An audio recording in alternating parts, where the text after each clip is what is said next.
வணக்கங்க. என் பேர் சங்கர். நான் வந்து மோகனபாளையத்துலேருந்து பேசுகிறேன். வீடு கட்டலான்னு ஒரு ஆசை வந்துச்சு. அப்போ வந்து பில்டர்ஸ் எல்லாத்துலேயும் கொஞ்சம் கன்சல்ட் பண்ணோம். அப்போ வந்து பார்த்தீங்கன்னா, ஸ்ரீ பில்டர்ஸ் வந்து கொஞ்சம் பெஸ்ட்டா இருந்தது. கொஞ்சம் ரேட் வைஸ்லேருந்து எல்லாமே கொஞ்சம் கரெக்ட்டா இருந்தது. மெட்டீரியல்ஸ் ஓகே தான். எல்லாமே ஃபர்ஸ்ட் குவாலிட்டியா தான் போடுறாங்க. ஒண்ணும் பிரச்சனை இல்ல. சொன்ன மாரி அவங்க அக்ரீமெண்ட் குடுத்த மாரி தான் கரெக்ட்டா போட்டுட்ருந்தாங்க.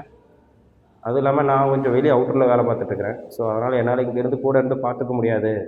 அதனால் இந்த க்யூரிங் இதெல்லாம் வந்து கொஞ்சம் பார்த்துக்கங்க அது மாதிரி சொல்லியிருந்தேன். எங்கள் அம்மா மட்டும் தான் இங்கேருந்து பார்த்துக்கிட்டாங்க. பட் ஆனால் அந்த பில்டிங் க்யூரிங்கு இது எல்லாமே வந்து அவங்களே பக்காவா பண்ணி கொடுத்துட்டாங்க. காலையிலேயும் க்யூரிங், ஈவினிங் க்யூரிங் பண்ணுறதெல்லாம் வந்து பெஸ்ட்டாகவே பண்ணி கொடுத்துருக்காங்க. உடனே வந்து சர்வீஸுக்கு வந்து சீக்கிரம் வந்துடுறாங்க. எதா இருந்தாலும் சொல்லி கொடுத்தாலும் பண்ணி கொடுத்துட்றாங்க.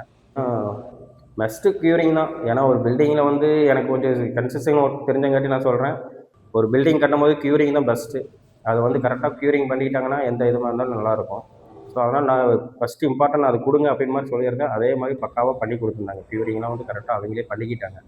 ஏன்னா நானும் என்னால் பண்ண முடியாதுங்காட்டி அவங்களே தான் பண்ணிக்கிட்டாங்க. அப்புறம் வந்து ஆள்களும் அதே மாதிரி தான் தங்கியே தான் வேலை பார்த்தாங்க. ஸோ அவங்க வந்து டக்கு டக்குன்னு வேலையும் முடிச்சு கொடுத்தாங்க. சொன்ன மாதிரி செஞ்சும் கொடுத்துட்டாங்க. இதெல்லாம் அடிஷ்னலாக என்னென்ன பண்ணணும் அப்படின்னு ஏதாச்சும் கேட்டோம்னாலும் முகம் சுளிச்சுக்காம எல்லாமே பண்ணி கொடுத்தாரு. அதுதான் மெயினு. அதாவது அவர் எதுவும் முகம் சுளிச்சுக்க இருந்துக்க மாட்டார்.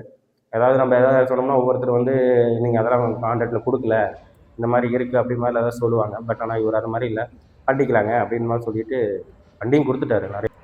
பரவாயில்லைங்க. எனக்கு தெரிஞ்ச வரைக்கும் ஸ்ரீ பில்டர்ஸ் வந்து பெஸ்ட்டு தான் நான் சொல்லுவேன்.